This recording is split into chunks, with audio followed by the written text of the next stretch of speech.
My name's Ethan Logan. I've been going to Jackson County since I was in the 2nd grade. Throughout high school, I played football a couple years, but all 4 years I wrestled for Jackson County, and I've been involved in like beta and HS throughout. So throughout high school, I've always been able to see so many different people, just because a lot of the groups I've always been a part of haven't always really mixed. I've always been in those the same classes with the same people since 7th grade, but I never really saw any of those same people on sports teams, and so I've just gotten to meet a lot of different people all throughout high school.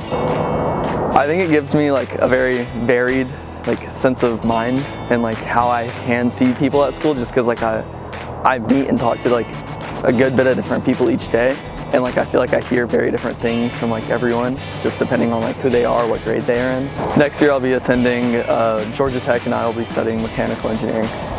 So I originally started looking at Georgia Tech after my older cousin got in, and I kind of set that as a goal just because it was a very difficult school to get into.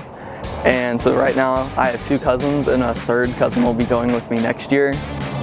And I think this year we had a total of 7 or 8 students get in from Jackson County High School, which is great numbers, especially compared to all of our other years. I think I pretty much challenged myself as much as I could, didn't slack off my senior year even, took as many APs and IBs as I could. So I think it was a very different experience for me, these last couple years, because obviously it was a new school, but it also started expanding so much more, and we got so many more students. Every single day I was seeing kids that I'd never ever seen before, and so I feel that just kind of built the idea of being a Panther more for a lot of people, because it was a newer thing for so many, but it didn't make it any less important for so many people at our school.